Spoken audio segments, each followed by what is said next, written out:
ಪ್ರೀತಿಯುಳ್ಳ ದೇವಜನರೇ, ನಿಮ್ಮೆಲ್ಲರಿಗೂ ಯೇಸು ಕ್ರಿಸ್ತನ ಶ್ರೇಷ್ಠವಾದ ನಾಮದಲ್ಲಿ ವಂದನೆಗಳು. ತಂದೆಯಾದ ದೇವರಿಂದಲೂ ನಮ್ಮ ಕರ್ತನಾದ ಯೇಸು ಕ್ರಿಸ್ತನಿಂದಲೂ ನಿಮಗೆ ಕೃಪೆಯು ಶಾಂತಿಯು ಆಗಲಿ.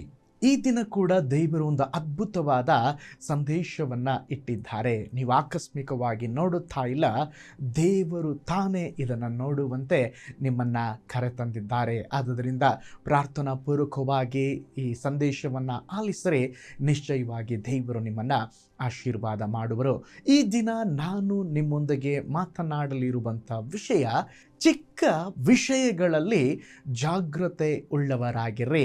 ಅದಕ್ಕೆ ಆಧಾರವಾಗಿ ಮಾರ್ಕನ ಬರೆದ ಸುವಾರ್ತೆ 8ನೇ ಅಧ್ಯಾಯ 15ನೇ ವಾಕ್ಯ. ಯೇಸು ಅವರಿಗೆ ಎಚ್ಚರಿಕೆ, ಫರಿಸಾಯರ ಮತ್ತು ಹೆರೋದನ ಹುಳಿ ಹಿಟ್ಟಿನ ವಿಷಯದಲ್ಲಿ ನೋಡಿಕೊಳ್ಳಿರಿ ಎಂದು ಖಂಡಿತವಾಗಿ ಹೇಳಲು. ಈಗ ಓದಿದಂಥ ವಾಕ್ಯ ಭಾಗದಲ್ಲಿ ಯೇಸು ಸ್ವಾಮಿ ಹೇಳುತ್ತಾ ಇದ್ದಾರೆ, ಫರಿಸಾಯರ ಮತ್ತು ಸದ್ದುಕಾಯರ ಹುಳಿ ಹಿಟ್ಟಿನ ವಿಷಯದಲ್ಲಿ ಎಚ್ಚರವಾಗಿರ್ರಿ. ಏನಿದು ಹುಳಿ ಹಿಟ್ಟು? ನಾವು ಹೇಳ್ತೀವಲ್ವಾ, ಈಸ್ಟ್ ಸ್ವಲ್ಪ ಈ ಬ್ರೆಡ್ ಮಾಡಲಿಕ್ಕೆ ಹಿಟ್ಟಲ್ಲಿ ಸ್ವಲ್ಪ ಹುಳಿ ಆಗಲಿಕ್ಕೆ ಕೆಲವು ಸಾರಿ ಏನು ಮಾಡ್ತಾರೆ, ಸ್ವಲ್ಪ ಹುಳಿಯನ್ನು ಹಾಕ್ತಾರೆ. ಅದು ಏನಾಗುತ್ತೆ ಅಂತ ಹೇಳಿದ್ರೆ, ಅದು ಪೂರ್ಣ ಪ್ರಮಾಣದ ಹುಳಿ ಆಗ್ತದೆ. ಅದನ್ನೇ ಇಲ್ಲಿ ಯೇಸು ಸ್ವಾಮಿ ಹೇಳ್ತಾ ಇದ್ದಾರೆ, ಫರಿಸಾಯರ ಮತ್ತು ಹೆರೋದನ ಹುಳಿ ಹಿಟ್ಟಿನ ವಿಷಯದಲ್ಲಿ ಎಚ್ಚರವಾಗಿರ್ರಿ. ನಾವು ಚಿಕ್ಕ ಚಿಕ್ಕ ವಿಷಯಗಳಲ್ಲಿ ಜಾಗ್ರತೆ ಉಳ್ಳವರಾಗಿರಬೇಕು. ಅಪೊಸ್ತಲನಾದ ಪೌಲನು ಸಹ ಇದನ್ನೇ ತಿಳಿಸಿದ್ದಾನೆ. 1 ಕೊರಿಂಥ 5ನೇ ಅಧ್ಯಾಯ 6ನೇ ವಾಕ್ಯದಲ್ಲಿ ನಾವು ನೋಡುತ್ತೇವೆ, ನೀವು ಹಿಗ್ಗುವುದು ಒಳ್ಳೆಯದಲ್ಲ, ಸ್ವಲ್ಪ ಹುಳಿ ಕಲಿಸಿದರೆ ಕನಕವೆಲ್ಲ ಹುಳಿಯಾಗುತ್ತದೆ ಎಂಬುದು ನಿಮಗೆ ತಿಳಿಯದು. ನೋಡ್ರಿ, ಹಾಗಾದರೆ ಚಿಕ್ಕ ವಿಷಯಗಳಲ್ಲಿ ನಾವು ಜಾಗೃತೆ ವಹಿಸಬೇಕು. ಒಂದು ದೇಶದಲ್ಲಿ 400 ವರ್ಷಗಳ ಹಿಂದೆ ಇದ್ದಂಥ ಬಹಳ ದೊಡ್ಡ ದೈತ್ಯ ಮರಗಳಿದ್ದವು. ಬಿರುಗಾಳಿ ಬಂದರು, ಹಿಮಕುಸಿತಗಳು ಬಂದರು, ಆ ಮರವನ್ನು ಯಾವುದಕ್ಕೂ ಅಲ್ಲಾಡಿಸಲಿಕ್ಕಾಗಲಿಲ್ಲ. ಅಷ್ಟು ಗಟ್ಟಿಮುಟ್ಟು ಇದ್ದಂಥ ಮರಗಳು. ಕೆಲವು ಸಮಯ ನಂತರವಾಗಿ ಆ ದೊಡ್ಡ ದೊಡ್ಡ ದೈತ್ಯ ಮರಗಳು ಬಿದ್ದು ಹೋದವು. ಕಾರಣ ಏನೆಂಬುದಾಗಿ ನೋಡುವಾಗ, ಆ ಬಿದ್ದದ್ದಕ್ಕೆ ಕಾರಣ ಆ ಮರದ ಒಳಗೆ ಇದ್ದಂಥ ಚಿಕ್ಕ ಜೀರುಂಡೆ ಹುಳದ ನಿಮಿತ್ತವಾಗಿ. ನೋಡ್ರಿ, ಅದೇ ವಿಧದಲ್ಲಿ ಒಂದು ಚಿಕ್ಕ ಅಜಾಗ್ರತೆ ನಿಮ್ಮ ದೊಡ್ಡ ಆತ್ಮಿಕ ಜೀವಿತವನ್ನು ಬೀಳಿಸಬಹುದು. ಸ್ವಲ್ಪ ಭೋಗತಾನೆ ಅಂತ ನೀವು ಸ್ಥಳ ಕೊಟ್ಟರೆ ಅದು ನಿಮ್ಮನ್ನು ಪಾಪದ ದೊಡ್ಡ ಬಂಧನದಲ್ಲಿ ಬಂಧಿಸುವಂಥದ್ದಾಗಿದೆ. ಉದಾಹರಣೆಗೆ, ಈ ಕೆಟ್ಟ ಚಟಗಳಿಗೆ ಅಥವಾ ಕೆಟ್ಟ ಪಾಪಗಳಿಗೆ ಆರಂಭ ಚಿಕ್ಕ ಕಾರ್ಯದಿಂದ ಆರಂಭವಾಗ್ತದೆ. ಈ ನೋಡ್ರಿ, ಸಿಗರೇಟು, ಮಧುಪಾನ, ಅದಕ್ಕೆ ಅಡಿಕ್ಟ್ ಆಗಿರುವಂಥ ವ್ಯಕ್ತಿಗಳು ಅವ್ರು ಹೇಗೆ ಅದಕ್ಕೆ ಅಡಿಕ್ಟ್ ಆಗಿದ್ದಾರೆ ಎಂಬುದಾಗಿ ನೋಡುವಾಗ, ಸ್ನೇಹಿತರೊಟ್ಟಿಗೆ ಮೋಜು ಮಸ್ತಿ ಎಂಬುದಾಗಿ ಹೋಗುವಾಗ ಅವ್ರು ಹೇಳ್ತಾರೆ, ಇಲ್ಲಪ್ಪ ನನಗೆ ಅಭ್ಯಾಸ ಇಲ್ಲ, ಅದು ಪಾಪ, ನಾನು ಮಾಡೋದಿಲ್ಲ. ಸ್ನೇಹಿತರು ಹೇಳ್ತಾರೆ, ಸ್ವಲ್ಪ ತಗೋ ಮಗ, ಸ್ವಲ್ಪ ಇದನ್ನು ತೆಗೆದುಕೋ, ಏನೂ ಆಗೋದಿಲ್ಲ ಎಂಬುದಾಗಿ ಹೇಳುವಾಗ ಅವನು ಸ್ವಲ್ಪ ತೆಗೆದುಕೊಳ್ಳಲಿಕ್ಕೆ ಆರಂಭಿಸ್ತಾನೆ. ಆರಂಭದಲ್ಲಿ ಸ್ವಲ್ಪ ಸ್ವಲ್ಪ ಎಂಬುದಾಗಿ ಹೋಗಿ ಅದು ದೊಡ್ಡ ಪಾಪದ ಬಂಧನದಲ್ಲಿ ಬೀಳಿಸಿ ತಿರುಗಿ ಅದರಿಂದ ಹೊರಗಡೆ ಬರಲಾರದೆ ಆ ಪಾಪದ ಬಲೆಯಲ್ಲಿ ಸಿಕ್ಕಿ ಒದ್ದಾಡುತ್ತಾರೆ. ಸಣ್ಣ ವಿಷಯಗಳಲ್ಲಿ ನಿಷ್ಠೆಯನ್ನು ನಿರ್ಲಕ್ಷಿಸುವುದು ಒಂದು ದೊಡ್ಡ ತೊಂದರೆಗೆ ಕಾರಣವಾಗಬಹುದು. ಬೈಬಲಲ್ಲಿ ಕೂಡ ನಾವು ನೋಡುವಾಗ ದಾವೀದನಿಗೂ ಸಹ ಇದೇ ಸಂಭವಿಸಿತು. ಒಂದು ತಪ್ಪಾದಂಥ ನೋಟ ವ್ಯಭಿಚಾರಕ್ಕೆ ನಡೆಸಿತು. ವ್ಯಭಿಚಾರಕ್ಕೆ ಮಾತ್ರವಲ್ಲ, ನಂತರ ಕೊಲೆಗೆ ನಡೆಸಿತು. ಕೊಲೆಗೆ ಮಾತ್ರವಲ್ಲ, ಅವನ ಜೀವನದಲ್ಲಿ ದೇವರ ಶಿಕ್ಷೆಗೆ ನಡೆಸಿತು. ಸ್ವಲ್ಪ ತಪ್ಪು ಆಲೋಚನೆಗಳು ನಿಮ್ಮಲ್ಲಿ ಬರುವಾಗ ಅದನ್ನು ತೆಗೆದು ಹಾಕದಿದ್ದರೆ ಅದು ನಿಮ್ಮನ್ನು ದೊಡ್ಡ ಪಾಪದಲ್ಲಿ ಬೀಳಿಸುತ್ತದೆ. ಅದಕ್ಕೆ ಅಪೊಸ್ತಲ ಪೌಲನು ಈಗಾಗಲೇ ಓದಿಕೊಂಡಂಥ ವಾಕ್ಯ ಭಾಗ 1 ಕೊರಿಂಥ 5:6ನೇ ವಾಕ್ಯ, ಸ್ವಲ್ಪ ಹುಳಿ ಕಲಿಸಿದರೆ ಕನಕವೆಲ್ಲ ಹುಳಿಯಾಗುತ್ತದೆಂಬುದು ನಿಮಗೆ ತಿಳಿಯದೋ. ದಾನಿಯೇಲನ ಗ್ರಂಥ 1ನೇ ಅಧ್ಯಾಯ 8ನೇ ವಾಕ್ಯದಲ್ಲಿ ನೋಡುತ್ತೇವೆ, ದಾನಿಯೇಲನು ತಾನು ರಾಜನ ಭೋಜನ ಪದಾರ್ಥಗಳನ್ನು ತಿಂದು ರಾಜನು ಕುಡಿಯುವ ದ್ರಾಕ್ಷಾರಸವನ್ನು ಕುಡಿದು ತನ್ನನ್ನು ಅಶುದ್ಧ ಮಾಡಿಕೊಳ್ಳಬಾರದೆಂದು ನಿಶ್ಚಯಿಸಿ ಕಂಚುಕಿಯರ ಅಧ್ಯಕ್ಷನಿಗೆ ನಾನು ಅಶುದ್ಧನಾಗಲಾರೆ, ಕ್ಷಮಿಸು ಎಂದು ವಿಜ್ಞಾಪಿಸಿದಾಗ. ನೋಡ್ರಿ, ಇಲ್ಲಿ ಒಂದು ಚಿಕ್ಕ ಕಾರ್ಯ ಏನು, ರಾಜನು ಊಟ ಮಾಡುವ, ರಾಜನು ಕುಡಿಯುವಂಥ ಕಾರ್ಯವನ್ನು ದಾನಿಯೇಲನು ಬೇಡ ಎಂಬುದಾಗಿ ಹೇಳುತ್ತಾ ಇದ್ದಾನೆ. ಒಂದು ವೇಳೆ ಅದು ರಾಜನಿಗೆ ಗೊತ್ತಾದರೆ ಅವನನ್ನು ಕೊಲ್ಲಿಸಬಹುದು. ಆದರೆ ದಾನಿಯೇಲನು ಚಿಕ್ಕ ಚಿಕ್ಕ ಕಾರ್ಯಗಳಲ್ಲಿ ಅವನು ಜಾಗ್ರತೆ ಉಳ್ಳವನಾಗಿದ್ದ. ಅವನು ದೇವರ ಕಾರ್ಯಗಳಲ್ಲಿ ಸಡಿಲತೆ ಇಲ್ಲದವನಾಗಿದ್ದ. ಆದುದರಿಂದ ಅವನು ತನ್ನ ಆತ್ಮೀಕ ಜೀವಿತವನ್ನು ಕಾಪಾಡಿಕೊಳ್ಳುವುದಕ್ಕೂ ಸ್ತೋತ್ರ ದೇವರು ಅವನಿಗೆ ಸಹಾಯ ಮಾಡಿದರು.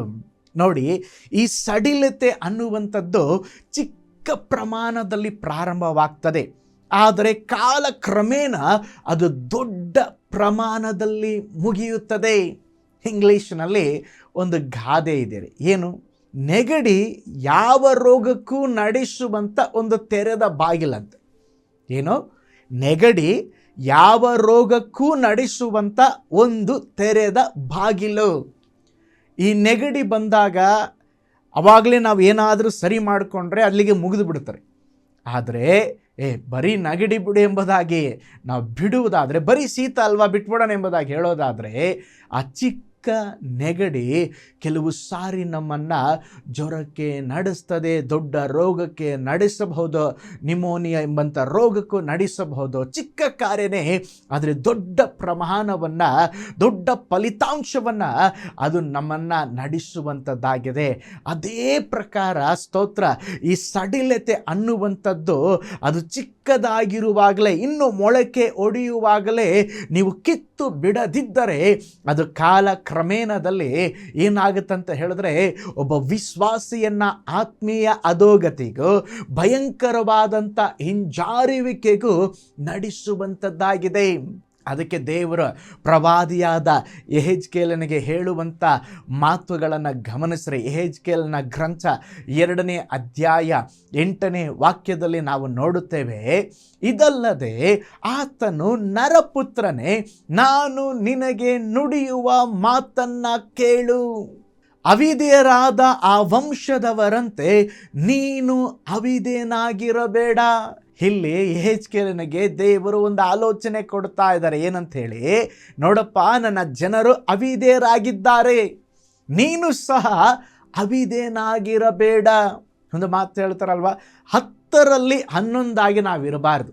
ಪಾಸ್ಟರ್ ಎಲ್ಲರೂ ಮಾಡ್ತಾರೆ, ಪಾಸ್ಟರ್ ಎಲ್ಲರ ಸಂಗತಿಗಳನ್ನು ಚರ್ಚಿಗೆ ಅವರೊಟ್ಟಿಗೆ ನಾವು ಹೋಗ್ತೀವಿ, ಪಾಸ್ಟರ್ ಅವರು ಮಾಡ್ತಾರೆ ನಾವು ಮಾಡ್ತಾರೆ. ನೋ 10ರಲ್ಲಿ 11 ಪಾಪ ಮಾಡುವವರ ಸಂಗಡ ಪಾಪ ಮಾಡ್ತೇನೆ, ಹೇಗೆ ಬೇಕೆ ಹಾಗೆ ನಾನು ಜೀವಿಸ್ತೇನೆ ಎಂಬುದಾಗಿ ಒಬ್ಬ ವಿಶ್ವಾಸಿ ಹೇಳುವುದಕ್ಕೆ ಆಗುವುದಿಲ್ಲ. ಪ್ರತಿಯೊಬ್ಬನು ದೇವರ ಕಡೆಗೆ ಇರುವಂಥ ವೈಯಕ್ತಿಕವಾದಂಥ ಜವಾಬ್ದಾರಿಕೆಯಲ್ಲಿ ಕಾರ್ಯಗಳನ್ನು ಮಾಡತಕ್ಕದ್ದು. ನೋಡಿ, ಯೇಸು ಸ್ವಾಮಿ ತನ್ನ ಅಮೂಲ್ಯವಾದ ರಕ್ತವನ್ನು ಸುರಿಸಿ ನಮ್ಮನ್ನು ಬಿಡುಗಡೆಗೊಳಿಸಿದ್ದಾರೆ. ನಾವು ಆತನ ಮಕ್ಕಳಾಗಿದ್ದೇವೆ, ಆತನು ನಮ್ಮ ಕುರುಬನಾಗಿದ್ದಾನೆ, ನಾವು ಆತನ ಕುರಿಮರಿಗಳಾಗಿದ್ದೇವೆ. ನೋಡ್ರಿ, ಹಂದಿ ಮತ್ತು ಕುರಿ ಈ 2 ಪ್ರಾಣಿಗಳು ಏನೋ ಕೆಸರಿನ ಗುಂಡಿಯಲ್ಲಿ ಹೋಗಿ ಬಿದ್ದರೆ, ಅಯ್ಯೋ ಪಾಪ ಕೆಸರಿನ ಗುಂಡಿಯಲ್ಲಿ ಬಿದ್ದಿದೆಯಲ್ಲ ಎಂಬುದಾಗಿ ಅದನ್ನು ಎತ್ತಿ ಹೊರಗಡೆ ತಂದು 2ಕ್ಕೂ ನೀರು ಹಾಕಿ ಅದಕ್ಕೆ ಸ್ನಾನ ಮಾಡಿಸಿ ಅದನ್ನು ಶುಚಿಗೊಳಿಸುವುದಾದರೆ, ತಿರುಗಿ 1-2 ತಾಸು ಬಿಟ್ಟರೆ ಕುರಿ ಏನು ಮಾಡಲ್ಲ, ಕೆಸರಿನ ಗುಂಡಿಗೆ ತಿರುಗಿ ಹೋಗೋದಿಲ್ಲರಿ. ಈ ಹಂದಿ ಏನು ಮಾಡುತ್ತದೆ, ತಿರುಗಿ ಆ ಕೆಸರಿನ ಗುಂಡಿಯೊಳಗೆ ಬಿದ್ದು ಬಿಡುತ್ತದೆ. ನೋಡ್ರಿ, ನಾವು ದೇವರ ಮಕ್ಕಳಾಗಿದ್ದೇವೆ, ನಾವು ಯೇಸುವಿನ ರಕ್ತದಿಂದ ತೊಳೆಯಲ್ಪಟ್ಟಿದ್ದೇವೆ, ನಾವು ಆತನ ಕುರಿಗಳಾಗಿದ್ದೇವೆ. ತಿರುಗಿ ಪಾಪದಲ್ಲಿ ಬೀಳಬಾರದು. ತಿರುಗಿ ದೇವರು ನಮ್ಮನ್ನು ಕ್ಷಮಿಸ್ತಾರೆ ಎಂಬುದಾಗಿ ಮಾಡಿದ್ದನ್ನೇ ತಿರುಗಿ ನಾವು ಮಾಡಬಾರ್ದು. ಪ್ರೀತಿಯುಳ್ಳ ದೇವ ಮಕ್ಕಳೇ, ಅದಕ್ಕೆ ನಾವು ಹೇಳುವಂಥದ್ದು ಏನಂತ ಹೇಳಿದ್ರೆ, ನಾವು ಚಿಕ್ಕ ಚಿಕ್ಕ ವಿಷಯಗಳಲ್ಲಿ ಜಾಗ್ರತೆ ಉಳ್ಳವರಾಗಿರಬೇಕು. ಈಗಾಗಲೇ ದಾನಿಯೇಲನ ಉದಾಹರಣೆಯನ್ನು ನೋಡಿಕೊಂಡು ಏನೋ ಒಂದು ಚಿಕ್ಕ ಕಾರ್ಯ, ಆದರೆ ಅವನು ಕಾಂಪ್ರಮೈಸ್ ಮಾಡಿಕೊಳ್ಳಲಿಲ್ಲ, ಸಂಧಾನ ಮಾಡಿಕೊಳ್ಳಲಿಲ್ಲ. ಅವನು ಹೇಳುತ್ತಾ ಇದ್ದಾನೆ, ನಾನು ಈ ಕಾರ್ಯವನ್ನು ಮಾಡುವುದೇ ಇಲ್ಲ. ಹಾಗಿರುವುದಾದರೆ ದೇವ ಜನರೇ, ಚಿಕ್ಕ ಚಿಕ್ಕ ವಿಷಯಗಳಲ್ಲಿ ಜಾಗ್ರತೆ ಉಳ್ಳವರಾಗಿರ್ರಿ. ಅದಕ್ಕೆ ಓ ಸ್ತೋತ್ರ, ಚಿಕ್ಕ ಸಣ್ಣ ಕಾರ್ಯಗಳನ್ನು ಅಲಕ್ಷ್ಯ ಮಾಡಬೇಡಿ ಎಂಬುದಾಗಿ ಬೈಬಲ್ ಹೇಳುವಂಥದ್ದಾಗಿದೆ. ಪರಮಗೀತ 2ನೇ ಅಧ್ಯಾಯ 15ನೇ ವಾಕ್ಯದಲ್ಲಿ ನಾವು ನೋಡುತ್ತೇವೆ, ತೋಟಗಳನ್ನು ಹಾಳು ಮಾಡುವ ನರಿಮರಿಗಳನ್ನು ಹಿಡಿಯಿರಿ, ನಮ್ಮ ತೋಟಗಳು ಹೂವಾಗಿವೆ. ನೋಡ್ರಿ, ಒಂದು ತೋಟದಲ್ಲಿ ಹೂವಿನ ಗಿಡಗಳನ್ನು ಹಾಕಿದ್ದಾರೆ, ತೋಟದಲ್ಲಿ ಏನೋ ತರಕಾರಿಗಳನ್ನು ಹಾಕಿದ್ದಾರೆ. ನಾವೇನು ಮಾಡಬೇಕು? ಅದನ್ನು ಜಾಗ್ರತೆಯಿಂದ ಕಾಪಾಡಬೇಕು. ಅದನ್ನು ಹಾಗೇ ಬಿಟ್ಟರಲ್ಲಿ ವಾಕ್ಯ ಹೇಳ್ತದೆ, ನರಿಮರಿಗಳು ಏನು ಮಾಡ್ತದೆ? ಈ ತೋಟವನ್ನು ಹಾಳು ಮಾಡಬೇಕೆಂಬುದಾಗಿ ಅವು ಬರುವಂಥದ್ದಾಗಿದೆ. ಆದ್ದರಿಂದ ನಾವೇನು ಮಾಡಬೇಕಂತ ಹೇಳಿದ್ರೆ, ಇಲ್ಲಿ ಚಿಕ್ಕ ನರಿಗಳೆಂಬುದಾಗಿ ಹೇಳಲ್ಪಟ್ಟಿದೆ. ಅದರ ಅರ್ಥ ಚಿಕ್ಕದೆಂದು ನಿಸಾರವೆಂದು ಎನಿಸುವ ಕಾರ್ಯಗಳಿಂದ ಕೇಡು ಅಷ್ಟಿಷ್ಟಲ್ಲ.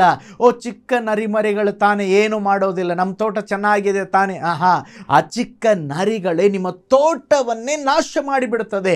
ಅದೇ ವಿಧದಲ್ಲಿ ಚಿಕ್ಕ ಕಾರ್ಯ ಆತ್ಮೀಕ ಜೀವಿತದಲ್ಲಿ ಸ್ತೋತ್ರ ನಾವು ಬಿದ್ದು ಹೋಗುವಂತೆ ಮಾಡಿಬಿಡಬಹುದು. ಒಂದು ಚಿಕ್ಕ ಉದಾಹರಣೆ ಹೇಳಿದ್ರೆ ನಿಮಗೆ ಇನ್ನೂ ಚೆನ್ನಾಗಿ ಅರ್ಥವಾಗಬಹುದು. ಒಂದು ಗ್ರಾಮದಲ್ಲಿ ಒಂದು ದೊಡ್ಡ ಬೇವಿನ ಮರ ಇತ್ತು. ಅನೇಕ ವರ್ಷಗಳಿಂದ ಚೆನ್ನಾಗಿ ಬೆಳೆದು ನಿಂತಿತ್ತು. ಅನೇಕರು ಅದರ ನೆರಳಿನಲ್ಲಿ ಬಂದು ವಿಶ್ರಾಂತಿ ತೆಗೆದುಕೊಳ್ಳುತ್ತಾ ಇದ್ರು. ಕೆಲವರು ಆ ಮರದ ಕೆಳಗೆ ಕುರಿ ಹಸುಗಳನ್ನು ಕಟ್ಟುತ್ತಾ ಇದ್ರು. ಕೆಲವರು ಮಲಗಿ ನಿದ್ರೆ ಮಾಡುತ್ತಾ ಇದ್ದರು. ಬಲವಾದಂಥ ಗಾಳಿ, ಮಳೆ, ಬಿಸಿಲು, ಮಿಂಚು ಇವು ಆ ಮರವನ್ನು ಕದಲಿಸುವುದಕ್ಕೆ ಆಗಲಿಲ್ಲ. ಒಂದು ದಿವಸ ಇದ್ದಕ್ಕಿದ್ದಂತೆ ಒಂದು ಭಾರೀ ಶಬ್ದ. ನೋಡಿದ್ರೆ ಈ ಮರ ಕುಸಿದು ಬಿದ್ದಿತ್ತು.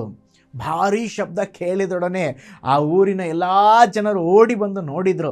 ಅಯ್ಯೋ, ಹಲವು ವರ್ಷಗಳಿಂದ ನಮಗೆ ನೆರಳು ಕೊಟ್ಟಂಥ ಅದ್ಭುತವಾದಂಥ ಮರ ಕುಸಿಯಿತೆ ಎಂಬುದಾಗಿ ಎಲ್ಲರೂ ಕಳವಳಗೊಂಡರು. ಮರದ ಹತ್ತಿರ ಹೋಗಿ ನೋಡಿದರೆ ಯಾಕೆ ಬಿತ್ತು ಎಂಬುದಾಗಿ ನೋಡುವಾಗ ಆ ಮರದ ಒಳಗೆ ಚಿಕ್ಕ ಜೀರುಂಡೆ ಹುಳಗಳು ಇದ್ದವು.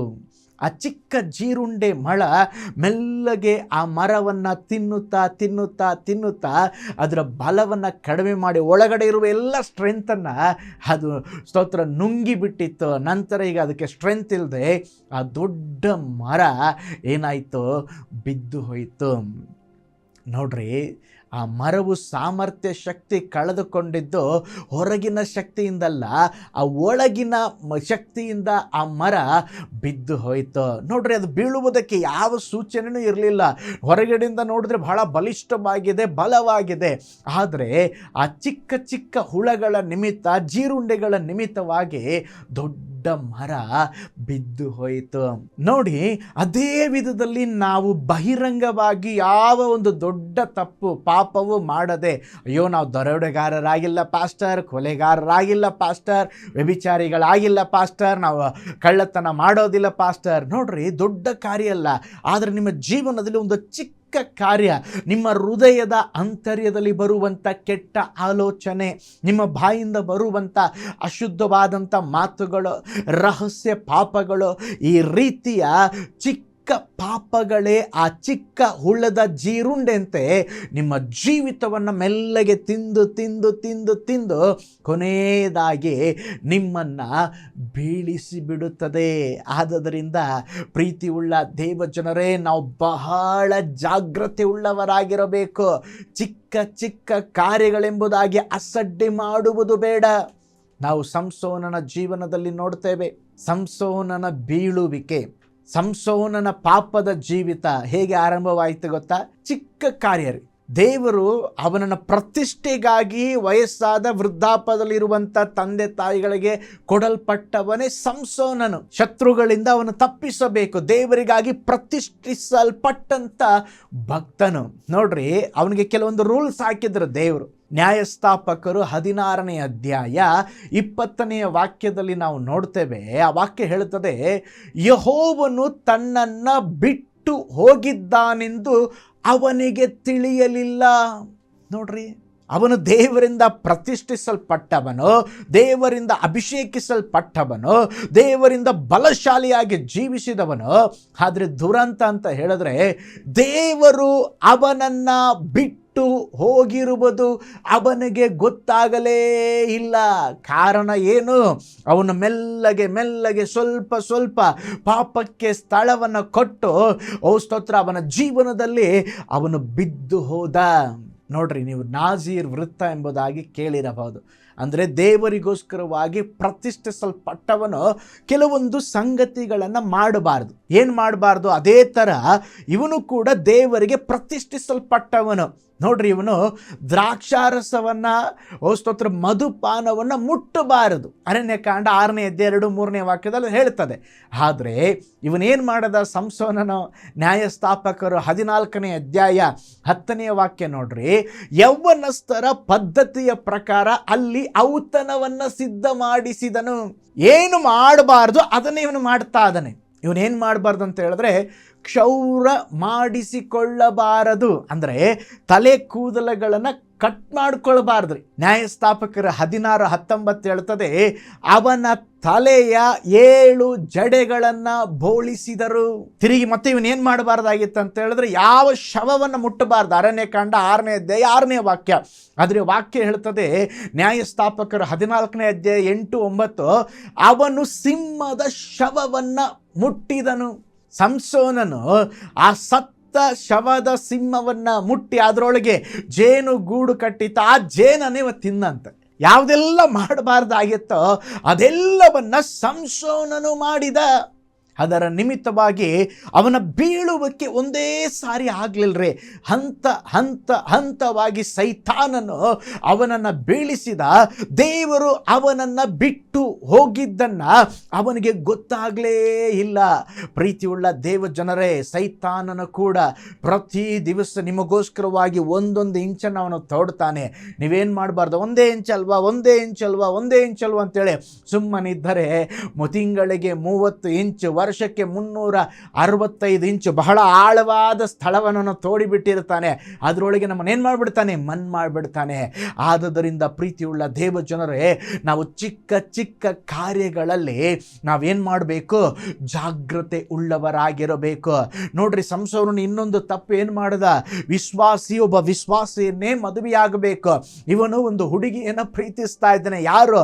ಅದು ಫಿಲಿಷ್ಟಿಯರ ಹುಡುಗಿ, ಅದು ವಿರೋಧಿಯ ಸೈನ್ಯದಲ್ಲಿ ಇರುವಂಥ ಹುಡುಗಿ. ದೇವರು ಏನೆಲ್ಲ ಮಾಡಬಾರ್ದಂದ್ರು ಅದೆಲ್ಲವನ್ನ ಮಾಡಿದ್ದರಿಂದ ಇವನ ಬೀಳುವಿಕೆ ಒಂದೊಂದು ಸಾರಿ ಚಿಕ್ಕದಾಗಿ ಆರಂಭವಾಗಿ ದೊಡ್ಡ ಕಾರ್ಯದಲ್ಲಿ ಹೋಗಿ ಮುಗಿದದ್ದನ್ನು ನಾವು ನೋಡಬಹುದು. ನೋಡ್ರಿ, ಹೊರಗಿನ ಶತ್ರು ಸಂಸೋನನನ್ನು ಕೊಲ್ಲಲಿಲ್ರಿ.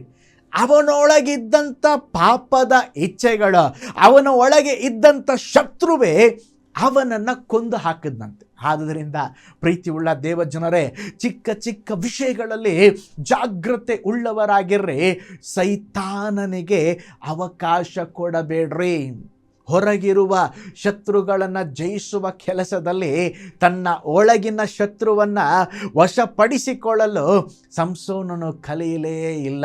ಹೊರಗಿನ ಶತ್ರುವನ್ನು ಜಯಿಸಿದ, ಆದರೆ ಅವನ ಒಳಗಡೆ ಇದ್ದಂಥ ಶತ್ರುವನ್ನು ಜಯಿಸದೆ ಆ ಪಾಪದಲ್ಲಿ ಬಿದ್ದು ಅವನ ಜೀವನವನ್ನೇ ನಷ್ಟಪಡಿಸಿಕೊಂಡ. ಪ್ರೀತಿಯುಳ್ಳ ದೇವ ಜನರೇ, ಇವತ್ತು ದೇವರು ನಮ್ಮ ಜೊತೆಯಲ್ಲೇ ಮಾತನಾಡುತ್ತಾ ಇದ್ದಾರೆ. ಸ್ತೋತ್ರ. ಪ್ರೀತಿಯ ಸಹೋದರ, ಪ್ರೀತಿಯ ಸಹೋದರಿ, ದೇವರು ಕೃಪಾವಂತನು. ನಿನಗೆ ಕೃಪೆ ಕೊಡುವಾಗಲೇ ದೇವರ ಕಡೆಗೆ ತಿರುಗಿಕೋ. ದೇವರೊಂದಿಗೆ ಆಟವಾಡಬೇಡ, ಪಾಪದೊಟ್ಟಿಗೆ ಆಟವಾಡಬೇಡ. ಸ್ತೋತ್ರ. ಎಲ್ಲವನ್ನ ನೋಡುವಂಥ, ತಿಳಿಯುವಂಥ ದೇವರು ಇರುವಾಗ ಚಿಕ್ಕ ಕಾರ್ಯಗಳಲ್ಲಿ ಸ್ತೋತ್ರ ನೀನು ಜಾಗ್ರತೆ ಉಳ್ಳವನಾಗಿ ನಿನ್ನ ಆತ್ಮಿಕ ಜೀವಿತವನ್ನು ನೀನು ಕಾಪಾಡಿಕೊಳ್ಳಬೇಕು. ನೋಡ್ರಿ, ಇಸ್ರಾಯೇಲಿನ ಮೊದಲ ಅರಸ ಯಾರು? ಸೌಲನು. ಅವನ ಬೀಳುವಿಕೆ ಹೇಗೆ ಆರಂಭವಾಯಿತು ಗೊತ್ತಾ? ಚಿಕ್ಕ ಕಾರ್ಯದಿಂದಲೇ ಆಯ್ತು ರೀ. ಆ ಚಿಕ್ಕ ಕಾರ್ಯಕ್ಕೆ ಅವನ ಸ್ಥಳ ಕೊಟ್ಟಿದ್ದರಿಂದ ಕೊನೆಯದಾಗಿ ಅವನು ಮಾಡಿದ ದೊಡ್ಡ ತಪ್ಪು, ದೊಡ್ಡ ಪಾಪ ಏನು ಗೊತ್ತಾ? ಕನಿ ಹೇಳುವವರ ಬಳಿಗೆ ಹೋಗ್ತಾ ಇದ್ದಾನೆ. 1 ಸಾಮುವೇಲ 28ನೇ ಅಧ್ಯಾಯ 15 ಮತ್ತು 16ನೇ ವಾಕ್ಯವನ್ನು ನೋಡ್ರಿ. ಆಗ ಸಾಮುವೇಲನು ಸೌಲನನ್ನ, ನೀನು ನನ್ನ ವಿಶ್ರಾಂತಿಯನ್ನು ಕೆಡಿಸಿದ್ದೇಕೆ? ನನ್ನನ್ನು ಇಲ್ಲಿಗೆ ಯಾಕೆ ಬರಮಾಡಿದಿ ಎಂದು ಕೇಳಿದನು. ಅದಕ್ಕೆ ಸೌಲನು, ನಾನು ಬಲು ಇಕ್ಕಟ್ಟಲ್ಲಿದ್ದೇನೆ, ಫಿಲಿಷ್ಟಿಯರು ನನಗೆ ವಿರೋಧವಾಗಿ ಯುದ್ಧಕ್ಕೆ ಬಂದಿದ್ದಾರೆ, ದೇವರು ನನ್ನನ್ನು ಬಿಟ್ಟು ದೂರ ಹೋಗಿದ್ದಾನೆ, ಆತನು ನನಗೆ ಪ್ರವಾದಿಗಳಿಂದಾಗಲಿ ಕನಸುಗಳಿಂದಾಗಲಿ ಉತ್ತರ ಕೊಡಲೊಲ್ಲನು, ಆದುದರಿಂದ ನಾನು ಮಾಡಬೇಕಾದುದನ್ನು ನೀನು ತಿಳಿಸುವೆ ಎಂದು ನಿನ್ನನ್ನು ಇಲ್ಲಿಗೆ ಬರಮಾಡಿದ್ದೇನೆ ಅಂದನು. ಆಗ ಸಾಮುವೇಲನು, ಯೆಹೋವನು ನಿನ್ನನ್ನು ಬಿಟ್ಟು ನಿನಗೆ ವಿರೋಧಿಯಾದ ಮೇಲೆ ನೀನು ನನ್ನನ್ನು ವಿಚಾರಿಸುವುದೇಕೆ? ನೋಡ್ರಿ, ಇವನೇನು ಮಾಡ್ತಾ ಇದ್ದಾನೆ? ಕನಿ ಹೇಳುವವರ ಮೂಲಕ ಅಥವಾ ಸತ್ತವರ ಆತ್ಮವನ್ನು ಬರಮಾಡುವವರ ಬಳಿಗೆ ಹೋಗಿ ನನಗೆ ಸಾಮುವೇಲನ ಬಳಿಗೆ ಮಾತನಾಡಬೇಕು ಎಂಬುದಾಗಿ ಅವನನ್ನು ಕರೆಸಿ ಏನು ಕೇಳ್ತಾ ಇದ್ದಾನೆ? ಕನಿ ಕೇಳ್ತಾ ಇದ್ದಾನೆ, ಸತ್ತವರಲ್ಲಿ ವಿಚಾರಿಸುತ್ತಾ ಇದ್ದಾನೆ. ನೋಡಿ, ಸೌಲನಿಗೆ ಗೊತ್ತಿತ್ತು ದೇವರು ಅವನನ್ನು ಬಿಟ್ಟಿದ್ದಾರೆ, ದೇವರು ಅವನನ್ನು ಸ್ತೋತ್ರ ಬಿಟ್ಟಿದ್ದಾರೆ ಎಂಬುದಾಗಿ. ಏನು ಮಾಡಬೇಕಾಗಿತ್ತು? ಸೌಲನು ದೇವರ ಬಳಿಯಲ್ಲಿ ತಿರುಗಿ ಬರಬೇಕಾಗಿತ್ತು. ಈಗ ತನ್ನ ಸೇವಕರಿಗೆ ಹೇಳ್ತಾ ಇದ್ದಾನೆ, ಸತ್ತವರಲ್ಲಿ ವಿಚಾರಿಸಬಲ್ಲ ಒಬ್ಬ ಸ್ತ್ರೀಯನ್ನು ಹುಡುಕಿರಿ, ನಾನು ಆಕೆಯ ಬಳಿ ವಿಚಾರಿಸುವೆನು. ನೋಡ್ರಿ, ಇವನ ಪಾಪದ ಆರಂಭ ಎಲ್ಲಿ ಆರಂಭವಾಯಿತು ಅಂತ ಹೇಳಿದ್ರೆ, ಒಂದು ಸಾರಿ ಇವನು ಅಮಾಲೇಕ್ಯರನ್ನು ಏನು ಮಾಡಬೇಕಾಗಿತ್ತು ಅಂತ ಹೇಳಿದ್ರೆ, ಅವರ ಎಲ್ಲ ಸಂಗತಿಗಳನ್ನು ನಾಶಪಡಿಸಬೇಕಾಗಿತ್ತು, ಎಲ್ಲವನ್ನ ಸ್ತೋತ್ರ ಹಾಳು ಮಾಡಬೇಕಾಗಿತ್ತು. ಆದರೆ ಇವನು ಏನು ಮಾಡಿದ್ನ ಗೊತ್ತಾ? ದೇವರಿಗೆ ವಿಧೇಯನಾಗಲಿಲ್ಲ. ಸಾಮುವೇಲ ಪ್ರವಾದಿ ಅವನಿಗೆ ತಿಳಿಸಿದ ಏನಂತ ಹೇಳಿದ್ರೆ, ಅಮಾಲೇಕರ ಎಲ್ಲ ಸಂಗತಿಗಳನ್ನು ನಾಶ ಮಾಡಬೇಕು. ಆದರೆ ಇವನೇನು ಮಾಡಿದ್ನ ಗೊತ್ತಾ? ಬಹಳ ಕೊಬ್ಬಿದಂಥ ಕುರಿ ದನಗಳನ್ನು ಕೊಲ್ಲದೆ ಸ್ತೋತ್ರ ಕೆಲವು ಆಸ್ತಿಗಳನ್ನು ಹಾಗೆ ತೆಗೆದಿಟ್ಟುಕೊಂಡು ಅವುಗಳನ್ನು ಕೆಲವನ್ನು ಮಾತ್ರ ಸಂಪೂರ್ಣವಾಗಿ ನಾಶ ಮಾಡಬೇಕಾಗಿತ್ತು. ಅವನೇನು ಮಾಡಿದ ಅಂತ ಹೇಳಿದ್ರೆ, ಶ್ರೇಷ್ಠ ಕಾರ್ಯಗಳನ್ನು ಸ್ವಲ್ಪ ಹಾಗೆ ಇಟ್ಟುಕೊಂಡು ಬಿಟ್ಟ. ನೋಡ್ರಿ, ಇದು ದೇವರಿಗೆ ಇಷ್ಟವಾಗಲಿಲ್ಲ. ನೋಡ್ರಿ, ಸೌಲನ ಬೀಳುವಿಕೆ ಒಂದು ಚಿಕ್ಕ ಆರಂಭದಿಂದ ಆರಂಭವಾಯಿತು. ಆದರೆ ಅವನ ದೊಡ್ಡ ಒಂದು ಕಾರ್ಯದಲ್ಲಿ ಹೋಗಿ ಈಗ ಬಿದ್ದು ಹೋಗ್ತಾ ಇದ್ದಾನೆ. ಮೊದಲು ಅವನ ಅವಿಧೇಯನಾದ, ನಂತರ ಕನಿ ಹೇಳುವವರ ಬಳಿಯಲ್ಲೇ ಅವನೇನು ಮಾಡ್ತಾ ಇದ್ದಾನೆ? ಹೋಗ್ತಾ ಇದ್ದಾನೆ. ಯಾರು? ಒಬ್ಬ ದೇವ ಭಕ್ತನೋ, ದೇವರ ಮಗನ ಪ್ರೀತಿ ಉಳ್ಳ ದೇವ ಜನರೇ, ಸೈತಾನನು ನಿಮ್ಮನ್ನು ದೊಡ್ಡ ಗುಂಡಿಯಲ್ಲಿ ಒಂದೇ ಸಾರಿ ನೋಕುವುದಿಲ್ಲ. ಚಿಕ್ಕ ಚಿಕ್ಕ ಕಾರ್ಯಗಳಲ್ಲಿ ಅಸಡ್ಡೆ ತಂದು ನಿಮ್ಮ ಜೀವಿತವನ್ನು ಹಾಳು ಮಾಡುತ್ತಾನೆ. ದೇವ ಮಕ್ಕಳನ್ನು ವಶೀಕರಿಸುವುದಕ್ಕೆ ಲೋಕವು, ಸೈತಾನನು ಎಷ್ಟೋ ತಂತ್ರಗಳನ್ನು ಪ್ರಯೋಗಿಸ್ತದೆ. ಆದುದರಿಂದ ಪ್ರೀತಿಯುಳ್ಳ ದೇವ ಜನರೇ, ನಾವು ಲೋಕದೊಂದಿಗೆ ರಾಜಿ ಮಾಡಿಕೊಂಡು ಸ್ತೋತ್ರ ಚಿಕ್ಕ ಚಿಕ್ಕ ವಿಷಯಗಳಲ್ಲಿ ನಾವು ಕಾಂಪ್ರಮೈಸ್ ಮಾಡಿಕೊಂಡ್ರೆ ಇವರ ಬೀಳುವಿಕೆ ಹೇಗೆ ಉಂಟಾಯಿತೋ ಅದೇ ವಿಧದಲ್ಲಿ ನಾವು ಸಹ ಬಿದ್ದು ಹೋಗ್ತೇವೆ. ಆದ್ದರಿಂದ ಒಬ್ಬರು ಹೀಗೆ ಹೇಳಿದ್ದಾರೆ, ಏನಂದರೆ, ದೇವರು ಸಭೆಯನ್ನು ಲೋಕದಲ್ಲಿ ಇರಿಸಿದ್ರಂತ. ಯಾವುದಕ್ಕೆ? ಲೋಕವನ್ನು ಸಂರಕ್ಷಿಸಿ ಕಾಪಾಡುವುದಕ್ಕೆ ದೇವರು ಸಭೆಯನ್ನು ಲೋಕದಲ್ಲಿ ಇರಿಸಿದ್ರು. ಆದರೆ ಸೈತಾನನು ಏನು ಮಾಡಿದ ಗೊತ್ತಾ? ಲೋಕವನ್ನೇ ಸಭೆಯೊಳಗೆ ಇಟ್ಬಿಟ್ಟಂತ. ನೋಡ್ರಿ, ಅವ್ರು ಹೇಳಿದಂಥ ಮಾತು ಎಷ್ಟು ನಿಜ ಅಲ್ವಾ? ಆದುದರಿಂದ ಚಿಕ್ಕ ಚಿಕ್ಕ ವಿಷಯಗಳಲ್ಲಿ ಜಾಗ್ರತೆ ಉಳ್ಳವರಾಗಿರ್ರಿ. ನನಗೆ ಒಬ್ಬ ಸಹೋದರಿ ಗೊತ್ತು, ಅವರಿಗೊಂದು ಚಿಕ್ಕ ಗುಳ್ಳೆ ಬಂತ್ರಿ. ಅವ್ರೇನು ಮಾಡಿದ್ರು, ಇದು ಚಿಕ್ಕ ಗುಳ್ಳೆ ತಾನೆಂಬುದಾಗಿ ಹಾಗೆ ಅಲಕ್ಷ್ಯ ಮಾಡಿ ಬಿಟ್ಟುಬಿಟ್ರು. ದಿನಗಳಾಯಿತು, ವಾರಗಳಾಯಿತು, ತಿಂಗಳುಗಳಾಯಿತು. ಆ ಚಿಕ್ಕ ಗುಳ್ಳೆ ದೊಡ್ಡ ಗುಳ್ಳೆಯಾಗಿ ಮಾರ್ಪಡ್ತು. ಆಗ ಆಸ್ಪತ್ರೆಗೆ ಹೋದಾಗ ಗೊತ್ತಾಯಿತು, ಅದು ಸಾಧಾರಣವಾದಂಥ ಗುಳ್ಳೆ ಅಲ್ಲ, ಅದು ಯಾವುದೋ ಒಂದು ಕ್ಯಾನ್ಸರ್ ಎಂಬುದಾಗಿ ವೈದ್ಯರು ಹೇಳಿದರು. ಮತ್ತು ಚಿಕಿತ್ಸೆಗಾಗಿ ಹೋದಾಗ ಅದು ಆಲ್ರೆಡಿ ಬಹಳ ಮುಕ್ತಾಯದ ಹಂತದಲ್ಲಿದೆ ಎಂಬುದಾಗಿ ಹೇಳಿ ಟ್ರೀಟ್ಮೆಂಟ್ ಕೊಡಲಿಕ್ಕೆ ಆರಂಭಿಸಿದರು. ಟ್ರೀಟ್ಮೆಂಟ್ ತೆಗೆದುಕೊಂಡು ಕೆಲವೇ ತಿಂಗಳುಗಳಲ್ಲಿ ಆ ಪ್ರೀತಿಯ ಸಹೋದರಿ ತೀರಿ ಹೋಗಿಬಿಟ್ಟರು. ಆರಂಭದಲ್ಲೇ ಬಂದಂಥ ಚಿಕ್ಕ ಗುಳ್ಳೆಯನ್ನು ಅವರು ತೋರಿಸಿಕೊಂಡಿದ್ದರೆ, ಜಾಗ್ರತೆ ವಹಿಸಿದ್ದರೆ ಅದು ಮುಕ್ತಾಯದ ಕ್ಯಾನ್ಸರ್ವರೆಗೂ ನಡೆಸುತ್ತಾ ಇರಲಿಲ್ಲ. ಪ್ರೀತಿಯುಳ್ಳ ದೇವಜನರೇ, ನಮ್ಮ ಜೀವಿತದಲ್ಲಿ ಕೂಡ ಹಾಗೆ ಚಿಕ್ಕ ಚಿಕ್ಕ ಕಾರ್ಯ ಎಂಬುದಾಗಿ ನಮ್ಮ ಜೀವಿತದಲ್ಲಿ ನಾವು ಬಿಡುವುದಾದರೆ ಆ ಚಿಕ್ಕ ಕಾರ್ಯವೇ ನಮ್ಮ ಜೀವಿತದಲ್ಲಿ ದೊಡ್ಡ ನಾಶನವನ್ನು ನಮ್ಮ ಜೀವಿತದಲ್ಲಿ ತರುವಂಥದ್ದಾಗಿದೆ. ಅದಕ್ಕೆ ದೇವರು ಪ್ರಕಟಣೆ ಪುಸ್ತಕದಲ್ಲಿ ಎಫೆಸ ಸಭೆಗೆ ಬರೆಯುತ್ತಾ ಇದ್ದಾರೆ. ಪ್ರಕಟಣೆ ಗ್ರಂಥ 2ನೇ ಅಧ್ಯಾಯ 4ನೇ ವಾಕ್ಯವನ್ನು ನೋಡ್ರಿ, ಮೊದಲು ನಿನಗಿದ್ದ ಪ್ರೀತಿಯನ್ನು ನೀನು ಬಿಟ್ಟಿದೆ ಎಂದು ನಾನು ನಿನ್ನ ಮೇಲೆ ತಪ್ಪು ಹೊರಿಸಬೇಕಾಗುತ್ತದೆ. ಪ್ರೀತಿಯುಳ್ಳ ದೇವಜನರೇ, ಚಿಕ್ಕ ಚಿಕ್ಕ ವಿಷಯಗಳಲ್ಲಿ ನಾವೇನು ಮಾಡಬೇಕಂತ ಹೇಳಿದ್ರೆ ಜಾಗ್ರತೆ ಉಳ್ಳವರಾಗಿರಬೇಕು. ದೇವರು ಕೇಳ್ತಾ ಇದ್ದಾರೆ, ಸ್ಟಾರ್ಟಿಂಗಲ್ಲಿ ನನ್ನ ಮೇಲಿಟ್ಟಂಥ ಪ್ರೀತಿ ಎಲ್ಲಪ್ಪ, ನನ್ನ ಮೇಲಿಟ್ಟಂಥ ವೈರಾಗ್ಯ ಎಲ್ಲಪ್ಪ, ಈಗೆಲ್ಲೋ ಕಡೆ ಅದು ಒಂದು ಕಡೆ ಬಿಟ್ಟು ಹೋಗ್ಬಿಟ್ಟಿದ್ದೀರಾ, ನನ್ನ ಬಳಿಗೆ ಬನ್ನಿರಿ ಎಂಬುದಾಗಿ ದೇವರು ಕರೆಯುತ್ತಾ ಇದ್ದಾರೆ.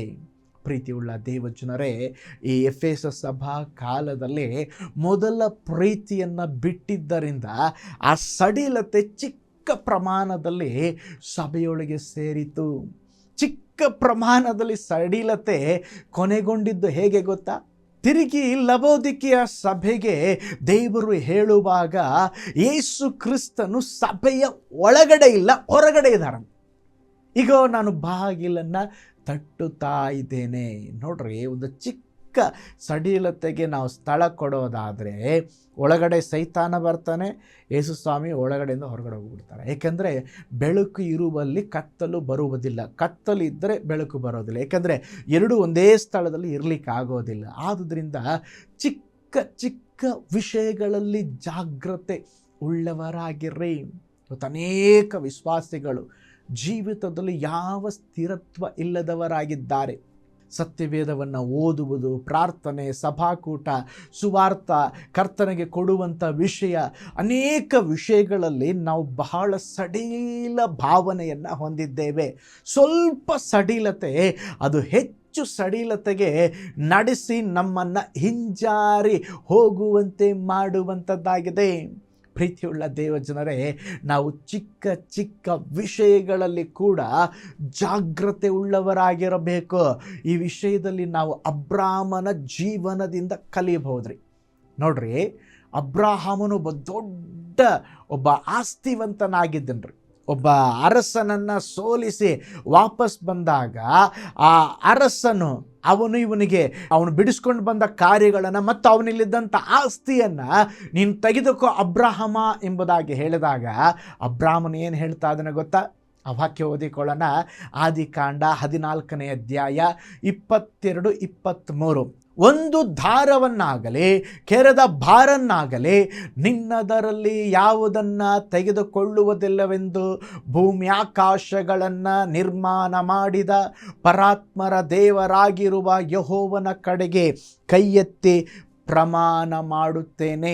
ಅಬ್ರಹಾಮನು ನನ್ನ ಸೊತ್ತಿನಿಂದಲೇ ಐಶ್ವರ್ಯವಂತನಾದನೆಂದು ಹೇಳಿಕೊಳ್ಳುವುದಕ್ಕೆ ನಿನಗೆ ಆಸ್ಪದವಾಗಬಾರದು, ನನಗೆ ಏನು ಬೇಡ. ಈ ಸಂಭವ ನಮ್ಮೆಲ್ಲರಿಗೆ ಗೊತ್ತು. ಲೋಟನನ್ನು ಅಬ್ರಹಾಮನು ಬಿಡಿಸುವುದಕ್ಕಾಗಿ ತನ್ನ ಜನರನ್ನ ಕರ್ಕೊಂಡು ಹೋಗಿ ಆ ರಾಜನನ್ನು ಬಿಡುಗಡೆ ಮಾಡಿದ, ಲೋಟನನ್ನು ಬಿಡುಗಡೆ ಮಾಡಿದ. ಆವಾಗ ಆ ರಾಜನು ಅನೇಕ ಸ್ವತ್ತುಗಳನ್ನು ಅಬ್ರಹಾಮನಿಗೆ ಕೊಡಲಿಕ್ಕೆ ಬರುವಾಗ ಅಬ್ರಹಾಮನು ಹೇಳುತ್ತಾ ಇದ್ದಾನೆ, ಒಂದು ಚಿಕ್ಕ ಕೆರದ ಒಂದು ದಾರವನ್ನು ಸಹ ನಾನು ನಿನ್ನ ಹತ್ರ ತೆಗೆದುಕೊಳ್ಳೋದಿಲ್ಲ. ಯಾಕೆ ಹೇಳಿದ ಗೊತ್ತಾ? ಒಂದು ದಿವಸ ಹೇಳ್ಬೋದು, ಯಾಕೆಂದರೆ ದೇವರು ಅಬ್ರಹಾಮನನ್ನು ಆಶೀರ್ವದಿಸ್ತೇನೆ ಎಂಬುದಾಗಿ ವಾಗ್ದಾನ ಮಾಡಿದ್ದಾರೆ. ಒಂದು ದಿವಸ ಅವನ ಆಶೀರ್ವಾದ ಲೋಕಕ್ಕೆಲ್ಲ ಗೊತ್ತಾಗುವಾಗ ಈ ರಾಜ್ಯ ಹೇಳಬಾರ್ದು, ಅವತ್ತು ಅಬ್ರಹಾಮನಿಗೆ ನಾನು ಕೊಟ್ಟೆ, ನನ್ನ ಸೊತ್ತನ್ನು ಕೊಟ್ಟೆ. ಆದ್ರಿಂದ ಅಬ್ರಹಾಮನು ಹೇಳ್ತಾ ಇದ್ದಾನೆ, ನೋಪ ನಿಂದೇನು ಬೇಡ. ನೋಡ್ರಿ, ಚಿಕ್ಕ ವಿಷಯ ಅಲ್ವಾ? ಚಿಕ್ಕ ವಿಷಯದಲ್ಲಿ ಅವನು ಜಾಗ್ರತೆ ಉಳ್ಳವನಾದ. ಅದಕ್ಕೆ ದೇವರ ವಾಕ್ಯ ಹೇಳ್ತದೆ, ದೇವರು ಸ್ತೋತ್ರ, ಅದಕ್ಕೆ ಅಬ್ರಹಾಮನಿಗೆ ದೊಡ್ಡ ಹೆಸರನ್ನು ಕೊಟ್ಟರು, ದೊಡ್ಡ ಆಶೀರ್ವಾದವನ್ನು ಕೊಟ್ಟರು. ಅದಕ್ಕೆ ಅಬ್ರಹಾಮನಿಗೆ ದೇವರು ಹೇಳಿದ್ರು, ಅವನು ನನ್ನ ಸ್ನೇಹಿತ ಎಂಬುದಾಗಿ ದೇವರು ಹೇಳಿದ್ರು.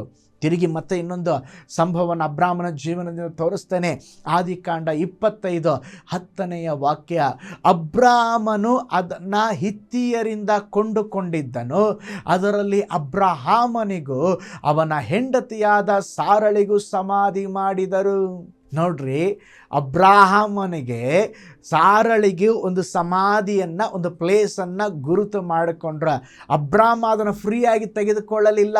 ಆ ಸ್ಥಳ ಕೊಡಲಿಕ್ಕೆ ಬಂದವನು, ಆ ಸ್ಮಶಾನವನ್ನು ಕೊಡಲಿಕ್ಕೆ ಬಂದವನು, ಆ ಸ್ಮಶಾನದ ಹೊಲವನ್ನು ಕೊಡಲಿಕ್ಕೆ ಬಂದವನು, ಅಬ್ರಾಮನೇ ನಾನು ನಿನಗೆ ಫ್ರೀಯಾಗಿ ಕೊಟ್ಬಿಡ್ತೇನೆ, ನಿನಗೆ ₹1 ಕೊಡಬೇಡ ಎಂಬುದಾಗಿ ಹೇಳಿದಾಗ ಅದು ಹಾಗಲ್ಲ ಎಂಬುದಾಗಿ ಅವನು ಫ್ರೀ ತೆಗೆದುಕೊಳ್ಳಲೇ ಇಲ್ಲ. ಅವನೇನು ಮಾಡ್ತಾ ಇದ್ದಾನೆ, ಅದಕ್ಕೆ ಕೊಡಬೇಕಾದಂಥ ಹಣವನ್ನು ಕೊಡುತ್ತಾ ಇದ್ದಾನೆ. ಅಲ್ಲಿ ಕೂಡ ಚಿಕ್ಕ ವಿಷಯ ಎಂಬುದಾಗಿ ಅದನ್ನು ಅವನು ಅಸಡ್ಡೆ ಮಾಡಲಿಲ್ಲ. ನೋಡ್ರಿ, ನಾವಿರುವಂಥ ಈ ಕಾಲಘಟ್ಟದಲ್ಲಿ ಫ್ರೀ ಕೊಟ್ಟರೆ ಪಿನಾಯಿಲೇ ಕುಡಿಯೋರು ಇದ್ದಾರೆ. ಆದರೆ ಅಬ್ರಾಹಾಮನಿಗೆ ಫ್ರೀ ಸ್ಥಳ ಕೊಡ್ತೀನಿ ಎಂಬುದಾಗಿ ಬಂದಾಗ ಅದನ್ನು ತೆಗೆದುಕೊಳ್ಳದೆ ಅವನು ಏನು ಮಾಡಿದಂತ ಹೇಳಿದ್ರೆ ಅದಕ್ಕೆ ಬೇಕಾದಂಥ ಹಣವನ್ನು ಕೊಟ್ಟನು. ಚಿಕ್ಕ ಕಾರ್ಯ ಅಲ್ವಾ? ಆ ಚಿಕ್ಕ ಕಾರ್ಯಗಳಲ್ಲಿ ಅವನೇನು ಮಾಡ್ತಾ ಇದ್ದಾನೆ, ನಂಬಿಗಸ್ತನಾಗ್ತಾ ಇದ್ದಾನೆ. ಅಬ್ರಹಾಮನು ನಮಗೊಂದು ಒಳ್ಳೆ ಮಾದರಿಯಾಗಿದ್ದಾನ್ರಿ. ಎಲೀಷನು ಕೂಡ, ಯಾರು ಕುಷ್ಠರೋಗಿಯಾಗಿದ್ದಂಥ ನಾಮನನು ಬಂದ್ಬಿಟ್ಟು ಅವನ ಮಾತನ್ನು ಕೇಳಿ ನದಿಯೊಳಗೆ ಮುಳುಗಿ ಎದ್ದಾಗ ಅವನ ಕುಷ್ಠರೋಗವೆಲ್ಲ ನೀಗಿ ಹೋಯ್ತು. ಈಗ ಹೋಗುವಾಗ ದೊಡ್ಡ ಬಂಗಾರ, ಸ್ತೋತ್ರ, ಅನೇಕ ಎಲ್ಲ ಒಳ್ಳೆ ಕಾಣಿಕೆಯನ್ನು ಎಲೀಷನಿಗೆ ಕೊಡಲಿಕ್ಕೆ ಬಂದಾಗ ಎಲೀಷನ ಹೇಳುತ್ತಾ ಇದ್ದಾನೆ, ನಿನ್ನ ಸನ್ನಿಧಿ ಸೇವೆ ಮಾಡುತ್ತಿರುವ ಯೆಹೋವನಾನೇ ನಿನ್ನಿಂದ ಏನು ತೆಗೆದುಕೊಳ್ಳುವುದಿಲ್ಲ. ಒಬ್ಬ ಅವಿಶ್ವಾಸಿ ರೀ ಅವನು. ಆಮೇಲೆ ಬಂದ, ಅದ್ಭುತ ನಡೆದ ಮೇಲೆ ದೇವರನ್ನ ನಂಬ್ಕೊಂಡ. ಅವನಿಂದ ಒಂದು ಚಿಕ್ಕ ಕಾರ್ಯವನ್ನು ಕೂಡ ಎಲೀಷನು ತೆಗೆದುಕೊಳ್ಳಲಿಲ್ಲ ಅಂತ ಗೊತ್ತರಿ. ಎಲೀಷನಿಗೆ ಯಾರ ಹತ್ರ ತೆಗೆದುಕೊಳ್ಬೇಕೆಂಬುದಾಗಿ. ಪ್ರೀತಿಯುಳ್ಳ ದೇವಜನರೇ, ಆತ್ಮೀಕ ಕಾರ್ಯಗಳಲ್ಲಿ ಈ ಭಕ್ತರು ಸಡಿಲತೆ ಇಲ್ಲದವರಾಗಿದ್ದರು. ಹಾಗಿರುವುದಾದರೆ ನಮ್ಮ ಜೀವಿತದಲ್ಲಿ ದೇವರು ಇವತ್ತು ನಮಗೆ ತಿರುಗಿ ಹೇಳುವಂಥ ಒಂದು ಮಾತು, ನೀವು ಚಿಕ್ಕ ಚಿಕ್ಕ ವಿಷಯಗಳಲ್ಲಿ ಜಾಗೃತೆ ಉಳ್ಳವರಾಗಿರ್ರಿ. ಚಿಕ್ಕ ಕಾರ್ಯಗಳಲ್ಲಿ ನೀವು ಸ್ತೋತ್ರ ದೇವರನ್ನೇ ದೃಷ್ಟಿಸುವವರಾಗಿರ್ರಿ. ಚಿಕ್ಕ ಚಿಕ್ಕ ಕಾರ್ಯಗಳಲ್ಲಿ ನಾವು ಜಾಗೃತೆ ಉಳ್ಳವರಾಗಿರಬೇಕು. ಒಬ್ಬ ತಂದೆ ತಾಯಿಗೆ ಒಬ್ಬ ಮಗ, ಅವನಿಗೆ 10 ವರ್ಷ ರೀ. ಅವನ ತಂದೆ ಜಮೀನು ಮಾಡಿ ಆ ಕುಟುಂಬವನ್ನು ನೋಡಿಕೊಳ್ತಾ ಇದ್ದ. ಕೆಲವು ದಿನ ಅನಾರೋಗ್ಯಕ್ಕೆ ತುತ್ತಾಗಿ ತೀರಿ ಹೋಗ್ಬಿಟ್ಟ. ಆಗ ಪಾಪ ಈ ತಾಯಿ ಏನು ಮಾಡಬೇಕೋ ಗೊತ್ತಾಗಲಿಲ್ಲ. ತನ್ನ ಮಗನನ್ನು ಕರ್ಕೊಂಡು ಒಂದು ನಗರ ಪಟ್ಟಣಕ್ಕೆ ಬಂದು ಮಗನನ್ನು ಶಾಲೆಗೆ ಸೇರಿಸಿ ಕೂಲಿ ಮಾಡಿ ಅವನನ್ನು ಸಾಕತೊಡಗಿದಳು. ಬಹಳ ಕಷ್ಟ. ಒಂದು ದಿನ ಮಗನಿಗೆ ಪುಸ್ತಕ ಕೊಡಿಸಲಿಕ್ಕೆ ಒಂದು ಅಂಗಡಿಗೆ ಕರ್ಕೊಂಡು ಹೋಗ್ತಾಳೆ. ಹೋದಾಗ ಆ ವ್ಯಾಪಾರಿಗೆ ಕಾಣದಂತೆ ಈ ಮಗ ಏನು ಮಾಡ್ತಾನಂದರೆ ಪೆನ್ಸಿಲ್ ರಬ್ಬರನ್ನು ಕದ್ದುಕೊಂಡು ತನ್ನ ಜೇಬಿಗೆ ಹಾಕಿಕೊಂಡ. ಮನೆಗೆ ಬಂದ ಮೇಲೆ ಅದನ್ನು ತಾಯಿಗೆ ತೋರಿಸಿದ. ತಾಯಿ ಇದು ಎಲ್ಲಿಂದ ತಂದಿದೆಯಾ, ಎಲ್ಲಿಂದ ತೆಗೆದುಕೊಂಡಿದೆಯಾ ಏನು ಕೇಳದೆ ಸುಮ್ಮನಿದ್ದಳು. ಒಂದು ದಿವಸ ಮಗ ಏನು ಮಾಡ್ದ, ತನ್ನ ಸ್ಕೂಲಲ್ಲಿ ಊಟ ಮಾಡುವ ಲಂಚ್ ಬಾಕ್ಸನ್ನು, ಬೇರೆ ಫ್ರೆಂಡ್ ಲಂಚ್ ಬಾಕ್ಸನ್ನು ಕದ್ಕೊಂಡು ತನ್ನ ತಾಯಿ ಬಳಿಯಲ್ಲಿ ಕೊಟ್ಟ. ಆ ಲಂಚ್ ಬಾಕ್ಸನ್ನು ತೆಗೆದುಕೊಂಡಂಥ ತಾಯಿ, ಮಗ ಇದು ತುಂಬ ಚೆನ್ನಾಗಿದೆ ಅಂತ ಹೇಳಿ ಅವನು ಮಿಠಾಯಿ ತಿನ್ನಲಿಕ್ಕೆ, ಚಾಕ್ಲೇಟ್ ತೆಗೆದುಕೊಳ್ಳಿಕ್ಕೆ ಸ್ವಲ್ಪ ಕಾಸು ಕೊಟ್ಟಳು. ಆಗ ಮಗ ಅಂದ್ಕೊಂಡ, ನಾನೇನಾದರೂ ಕದ್ದು ತಾಯಿಗೆ ತಂದು ಕೊಟ್ಟರೆ ನನ್ನ ಅಮ್ಮ ನನ್ನನ್ನು ಏನು ಮಾಡ್ತಾ ಇದ್ದಾಳೆ, ಹೊಗಳುತ್ತಾ ಇದ್ದಾಳೆ, ಅವಳಿಗೆ ಇಷ್ಟ, ನನಗೇನಾದರೂ ಈ ತಿಂಡಿ ತಿನ್ನಲಿಕ್ಕೆ ದುಡ್ಡು ಕೊಡ್ತಾ ಇದ್ದಾಳೆ ಎಂಬುದಾಗಿ ಅವನು ತಿಳ್ಕೊಂಡು ಒಳ್ಳೆಯವರ ಸಹವಾಸ ಮಾಡದೆ ಬರೀ ಕೆಟ್ಟ ಅಭ್ಯಾಸಗಳನ್ನು ಮಾಡುತ್ತಾ ಬಂದ.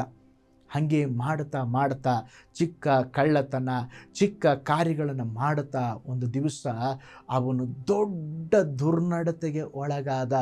ಅದು ಎಲ್ಲಿಗೆ ಹೋಯ್ತು ಅಂತ ಹೇಳಿದ್ರೆ ಕೊಲೆ ಮಾಡುವವರೆಗೂ ಹೋಯಿತು. ದೊಡ್ಡ ಕುಖ್ಯಾತ ಕಳ್ಳನಾದ, ಕೊಲೆ ಮಾಡಿದ, ಪೊಲೀಸನವರೆಗೆ ಕೈಗೆ ಸಿಕ್ಕಿ ಬಿದ್ದ, ಜೈಲಲ್ಲಿ ಹಾಕಿದ್ರು, ತೀರ್ಪು ಉಂಟಾಯಿತು, ಶಿಕ್ಷೆಗೊಳಗಾಗಿ ಅವನಿಗೆ ಮರಣ ದಂಡನೆ ಕೊಡಬೇಕು ಎಂಬುದಾಗಿ ತೀರ್ಪು ಕೊಡಲಾಯಿತು. ಈಗ ಆ ಜಡ್ಜ್ ಮುಂದೆ ನಿಂತಂಥ, ನ್ಯಾಯಾಧೀಶನ ಮುಂದೆ ನಿಂತಂಥ ಈ ವ್ಯಕ್ತಿ ಹೇಳ್ದ, ಸರ್, ನನ್ನೊಂದು ಚಿಕ್ಕ ಕೋರಿಕೆ ಇದೆ. ಏನು?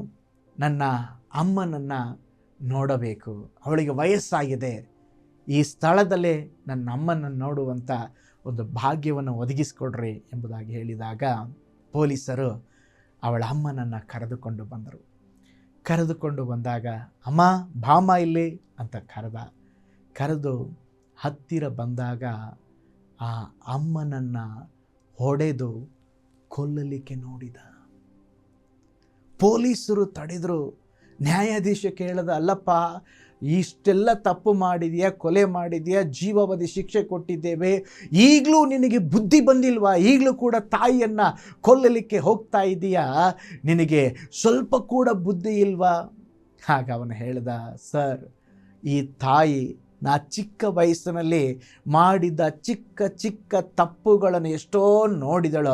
ಆ ಚಿಕ್ಕ ತಪ್ಪುಗಳನ್ನು ಸರಿಪಡಿಸಿದರೆ ಇವತ್ತು ನಾನು ಕೊಲೆ ಮಾಡಿ ಜೀವಾವಧಿ ಶಿಕ್ಷೆಗೆ ಬರುತ್ತಿರಲಿಲ್ಲ. ಚಿಕ್ಕ ತಪ್ಪು ಮಾಡಿದಾಗ ಗದರಿಸಲಿಲ್ಲ, ತಿದ್ದಿ ಹೇಳಲಿಲ್ಲ. ಆದ್ದರಿಂದ ಇವತ್ತು ನಾನು ಕುಖ್ಯಾತ ಕಳ್ಳನಾಗಿ ಒಬ್ಬ ವ್ಯಕ್ತಿಯನ್ನೇ ಕೊಲೆ ಮಾಡಿದ್ದೇನೆ. ಇದಕ್ಕೆಲ್ಲ ಕಾರಣ ನನ್ನ ತಾಯಿಯೇ ಎಂಬುದಾಗಿ, ಅದಕ್ಕೆ ನನ್ನ ತಾಯಿಯನ್ನು ಸಹ ಕೊಂದರೆ ಈ ಪಾಪ ನನ್ನನ್ನು ಬಿಟ್ಟು ಹೋಗಬಹುದೆಂಬುದಾಗಿ ನಾನು ಭಾವಿಸಿದೆ ಎಂಬುದಾಗಿ ಹೇಳಿದ. ಪ್ರೀತಿಯುಳ್ಳ ದೇವಜನರೇ, ಇದು ನಮಗೊಂದು ಪಾಠವಾಗಲಿ. ಕೆಲವು ಸಾರಿ ನಮ್ಮ ಜೀವನದಲ್ಲಿ ಚಿಕ್ಕ ವಿಷಯಗಳನ್ನು ಅಲಕ್ಷ್ಯ ಮಾಡ್ತೇವೆ, ಚಿಕ್ಕ ವಿಷಯಗಳನ್ನು ಬಿಟ್ಟು ಬಿಡುತ್ತೇವೆ. ಈ ದಿವಸ, ಈ ದಿನ ಪವಿತ್ರಾತ್ಮನು ಸ್ತೋತ್ರ ನಮ್ಮ ಜೊತೆಯಲ್ಲಿ ಮಾತನಾಡ್ತಾ ಇದ್ದಾರೆ. ಏನಂತ ಹೇಳಿದ್ರೆ, ಒಂದು ತೀರ್ಮಾನ ತೆಗೆದುಕೊಳ್ಳೋಣ. ಚಿಕ್ಕ ಕಾರ್ಯಗಳಲ್ಲಿ ನಾವು ನಂಬಿಗಸ್ತರಾಗಿರೋಣ. ಚಿಕ್ಕ ಕಾರ್ಯಗಳಲ್ಲಿ ಸಡಿಲತೆ ಬಿಡುವುದು ಬೇಡ. ದೇವರೇ, ನಾನು ಪ್ರತಿಯೊಂದು ಕ್ಷೇತ್ರಗಳಲ್ಲಿ ಚಿಕ್ಕ ಕಾರ್ಯ ಎಂಬುದಾಗಿ ಬಿಟ್ಟು, ದೇವರೇ, ಆ ಚಿಕ್ಕ ಕಾರ್ಯಗಳೇ ನನ್ನ ಜೀವನದಲ್ಲಿ ದೊಡ್ಡ ದುರಂತವನ್ನು ತರಬಾರದು ಸ್ವಾಮಿ, ನೀನು ನನ್ನನ್ನು ಆಳ್ವಿಕೆ ಮಾಡ್ರಿ ಎಂಬುದಾಗಿ ನಾವು ಸ್ತೋತ್ರ ಪ್ರಾರ್ಥನೆ ಮಾಡೋಣ. ಯೇಸು ಸ್ವಾಮಿ ಹೇಳಿದರು, ಹುಳಿ ಹಿಟ್ಟಿನ ವಿಷಯವಾಗಿ ಎಚ್ಚರವಾಗಿರಿ. ನಾವು ಹಿಟ್ಟಿಗೆ ಹಾಕುವಂಥ ಚಿಕ್ಕ ಈಸ್ಟ್ ಸ್ವಲ್ಪ ಹಾಕಿದ್ರೆ ಹಿಟ್ಟೆಲ್ಲ ಹುಳಿ ಆಗಿಬಿಡ್ತದೆ. ನೋಡ್ರಿ, ಚಿಕ್ಕ ಸಂಗತಿನೇ ಅದು ಹಿಟ್ಟನ್ನೇ ಹುಳಿ ಮಾಡುವ ಹಾಗೆ ಒಂದು ಚಿಕ್ಕ ತಪ್ಪು, ಒಂದು ಚಿಕ್ಕ ಪಾಪ, ಒಂದು ಚಿಕ್ಕ ಸಡಲಿತೆ ನಮ್ಮ ಜೀವಿತದಲ್ಲಿ ದೊಡ್ಡ ಬಾಧೆಯನ್ನೇ ತರುವಂಥದ್ದಾಗಿದೆ. ಆದುದರಿಂದ ನಾವು ಚಿಕ್ಕ ಸಂಗತಿಗಳಲ್ಲಿ ಜಾಗ್ರತೆ ಉಳ್ಳವರಾಗಿರೋಣ. ಕಣ್ಗಳನ್ನು ಮುಚ್ಚೋಣ, ನಾವು ಪ್ರಾರ್ಥನೆ ಮಾಡೋಣ. ಎಲ್ಲರೂ ದೇವರಿಗೆ ಹೇಳೋಣ, ಸ್ವಾಮಿ, ನನ್ನ ಜೀವಿತದಲ್ಲಿ ದೇವರೇ ಸ್ತೋತ್ರ ಅಪ್ಪ, ಯಾವುದೇ ವಿಷಯದಲ್ಲಿ ಸಡಿಲತೆ ಕೊಡದೆ, ದೇವರೇ ಸ್ತೋತ್ರ ಅಪ್ಪ, ಪ್ರತಿಯೊಂದು ಕ್ಷೇತ್ರಗಳಲ್ಲಿ ಅಪ್ಪ ನಾನು ಎಚ್ಚರಿಕೆ ಉಳ್ಳವನಾಗಿರುವಂತೆ ನನಗೆ ಸಹಾಯ ಮಾಡ್ರಿ ಎಂಬುದಾಗಿ ನಾವೆಲ್ಲರೂ ಪ್ರಾರ್ಥನೆ ಮಾಡಿಕೊಳ್ಳೋಣ. ಹಾಲೆಲೂಯ. ಓ ಸ್ತೋತ್ರ, ನಾನು ಕೊಲೆ ಮಾಡಿಲ್ಲ, ನಾನು ದೊಡ್ಡ ಪಾಪ ಮಾಡಿಲ್ಲ, ಚಿಕ್ಕ ಕಾರ್ಯ ತಾನೇ ಎಂಬುದಾಗಿ ಸೈತಾನನಿಗೆ ಸ್ಥಳ ಕೊಡಬೇಡ್ರಿ, ಪಾಪಕ್ಕೆ ಸ್ಥಳ ಕೊಡಬೇಡ್ರಿ. ಹಾಲೆಲೂಯ. ಓ ಸ್ತೋತ್ರ. ಚಿಕ್ಕ ನರಿಗಳು ತೋಟಗಳನ್ನು ಹಾಳು ಮಾಡಲಿಕ್ಕೆ ಸಿದ್ಧವಾಗಿದೆ. ಹಾಲೆಲೂಯ.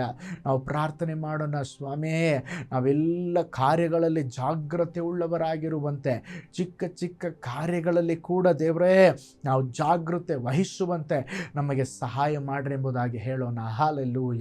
ಹಾಲೆಲೂಯ. ಕರ್ತನೇ, ನಮಗೆ ಕೃಪೆ ಕೊಡ್ರಿ. ನಾವು ಪ್ರಾರ್ಥನೆ ಮಾಡಿಕೊಳ್ಳೋಣ.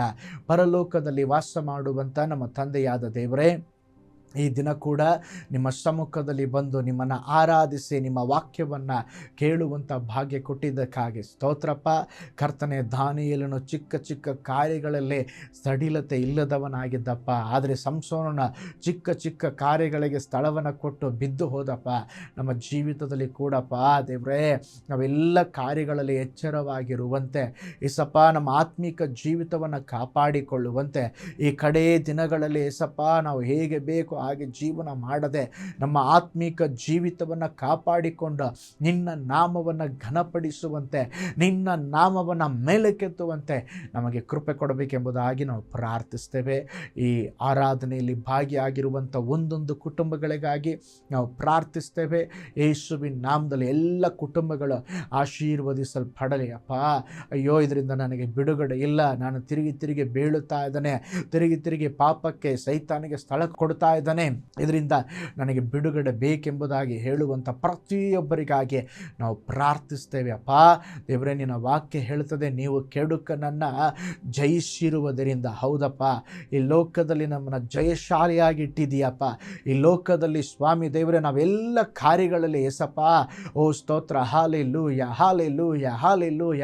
ದೇವರೇ, ನಿಮಗೆ ವಂದನೆ ವಂದನೆ ವಂದನೆ ವಂದನೆ ವಂದನೆ ಏಸಪ್ಪ. ನಾವು ಚಿಕ್ಕ ಚಿಕ್ಕ ಕಾರ್ಯಗಳಲ್ಲಿ ಕೂಡ ಸ್ವಾಮಿ ಹಾಲೆಲೂಯ, ಓ ಸ್ತೋತ್ರ ಏಸಪ್ಪ. ದೇವರೇ, ನಾವು ಸಡಿಲತೆಯನ್ನು ಬಿಡದೆ ಸ್ವಾಮಿ ಎಲ್ಲ ಕಾರ್ಯಗಳಲ್ಲಿ ಸ್ವಾಮಿ, ಓ ಸ್ತೋತ್ರ, ದೃಢವಾಗಿ ನಿಲ್ಲುವಂತೆ ನಮಗೆ ಸಹಾಯ ಮಾಡಬೇಕೆಂಬುದಾಗಿ ನಾವು ಪ್ರಾರ್ಥಿಸ್ತೇವೆ ರಾಜ. ಎಲ್ಲ ದೇವಜನರಿಗೆ ಸಹಾಯ ಮಾಡಿರಿ ಕರ್ತನೆ, ನಿನ್ನ ವಾಕ್ಯದ ಮುಖಾಂತರ ಸ್ವಾಮಿ ನಮ್ಮೊಂದಿಗೆ ಮಾತನಾಡಿದ್ದಕ್ಕಾಗಿ ಸ್ತೋತ್ರ. ಯಾರಾದರೂ ಬಲಹೀನರಾಗಿ, ಯಾರಾದರೂ ಸ್ವಾಮಿ ಹಾಲೆಲೂಯ, ಓ ಸ್ತೋತ್ರಪ್ಪ, ಪ್ರಾರ್ಥನೆ ಕೋರಿಕೆಯನ್ನು ಕೇಳಿಕೊಂಡಿರೋದಾದರೆ ಈ ಕ್ಷಣವೇ ಅವರ ಜೀವಿತದಲ್ಲಿ ಅದ್ಭುತ ನಡೆಯಲಪ್ಪ. ಓ ಸ್ತೋತ್ರ, ಅವರ ಶರೀರದಲ್ಲಿ ಏನಾದರೂ ಕರ್ತನೆ ಬಲಹೀನತೆಗಳು, ರೋಗಗಳು ಇರೋದಾದರೆ ಯೇಸುವಿನ ನಾಮದಲ್ಲಿ ಎಲ್ಲ ರೋಗಗಳು ಬಿಟ್ಟು ಹೋಗಲಿ ಎಂಬುದಾಗಿ ನಾವು ಪ್ರಾರ್ಥಿಸ್ತೇವೆ. ಅವಶ್ಯಕತೆಗಳಲ್ಲಿ ಇರುವವರಿಗಾಗಿ, ಅಗತ್ಯತೆಯಲ್ಲಿ ಇರುವವರಿಗಾಗಿ ನಾವು ಪ್ರಾರ್ಥಿಸ್ತೇವೆ. ಯೇಸುವಿನ ನಾಮದಲ್ಲಿ ಒಂದು ಅದ್ಭುತ ಸಂಭವಿಸಲಿ ಎಂಬುದಾಗಿ ನಾವು ಪ್ರಾರ್ಥಿಸ್ತೇವೆ ರಾಜ. ನೀವು ಆಳ್ವಿಕೆ ಮಾಡಿರಿ. ನೀನು ಒಳ್ಳೆಯ ದೇವರಪ್ಪ, ನೀನು ಒಳ್ಳೆಯ ದೇವರು ಸ್ವಾಮಿ. ನಿನ್ನ ನಾಮವನ್ನು ಘನಪಡಿಸ್ತೇವೆ, ನಿನ್ನ ನಾಮವನ್ನು ಸ್ತುತಿಸ್ತೇವೆ. ನಮ್ಮೊಂದಿಗೆ ಮಾತನಾಡಿದ್ದಕ್ಕಾಗಿ ಸ್ತೋತ್ರ. ಈ ವಾರವೆಲ್ಲ ಕಣ್ಮನೆ ಹಾಗೆ ಕಾಪಾಡ್ರಿ. ಒಂದೊಂದು ಕುಟುಂಬದ ಜೊತೆಯಲ್ಲಿ ನಿಮ್ಮ ಪ್ರಸನ್ನತೆ ಇರಬೇಕೆಂಬುದಾಗಿ ನಾವು ಪ್ರಾರ್ಥಿಸ್ತೇವೆ. ಆಳ್ವಿಕೆ ಮಾಡಿರಿ. ಸ್ತುತಿ, ಘನ, ಮಾನ, ಮಹಿಮೆ ನಿಮಗೆ ಸಲ್ಲಿಸ್ತೇವೆ. ಯೇಸುವಿನ ಹೆಸರಿನಲ್ಲಿ ಪ್ರಾರ್ಥಿಸ್ತೇವೆ ನಮ್ಮ ಜೀವವುಳ್ಳ ತಂದೆಯೇ. ಒಟ್ಟಾಗಿ ಹೇಳೋಣ, ಆಮೇನ್. ಕರ್ತನಲ್ಲಿ ಪ್ರಿಯರೇ, ಈ ಸಂದೇಶ ಮತ್ತು ಪ್ರಾರ್ಥನೆ ನಿಮಗೆ ಆಶೀರ್ವಾದಕರವಾಗಿದ್ದರೆ, ದೇವರು ನಿಮ್ಮನ್ನು ಪ್ರೇರೇಪಿಸಿದರೆ, ನಂಬಿಕೆಯಿಂದ ಸಾಗುವ ಈ ಸೇವೆಗೆ ನಿಮ್ಮ ಅಮೂಲ್ಯವಾದ ಕಾಣಿಕೆಯನ್ನು ಬಿತ್ತಿರಿ. ಪ್ರೀತಿಯ ದೇವಜನರೇ, ವಾಯ್ಸ್ ಆಫ್ ಹೋಪ್ ಮಿನಿಸ್ಟ್ರಿಯ ವತಿಯಿಂದ ಕೋರಮಂಗಲದಲ್ಲಿ ಪ್ರತಿ ಭಾನುವಾರ ಬೆಳಿಗ್ಗೆ 9:30ಕ್ಕೆ ಕನ್ನಡ ಆರಾಧನೆ ನಡೆಯುತ್ತಿದೆ. ಆತ್ಮಭರಿತವಾದ ಆರಾಧನೆ, ಮನಮುಟ್ಟುವ ಸಾಕ್ಷಿ, ಬಲಪಡಿಸುವ ದೇವ ಸಂದೇಶ. ಬನ್ನಿ, ನಮ್ಮೊಂದಿಗೆ ಭಾಗಿಯಾಗಿ ಕರ್ತನನ್ನು ಆರಾಧಿಸಿರಿ. ನೂತನ ತಿಂಗಳ ಆಶೀರ್ವಾದ ಕೂಟ ಪ್ರತಿ ತಿಂಗಳು ಮೊದಲ ದಿನ ಸಂಜೆ 7 ಗಂಟೆಗೆ. ಪ್ರತಿ ತಿಂಗಳು 2ನೇ ಶನಿವಾರ ಬಿಡುಗಡೆ ಉಪವಾಸ ಪ್ರಾರ್ಥನೆ ಕೂಟ ಬೆಳಿಗ್ಗೆ 10:30ಕ್ಕೆ. ನಿಮಗಾಗಿ ಪ್ರಾರ್ಥಿಸಬೇಕೆ? ನಿಮಗೆ ಯಾವುದಾದರೂ ಪ್ರಾರ್ಥನೆ ಮನವಿಗಳು ಇರುವುದಾದರೆ ಕೆಳಗಿನ ನಂಬರಿಗೆ ಕರೆ ಮಾಡಿ ಅಥವಾ ವಾಟ್ಸಪ್ ಮಾಡಿ.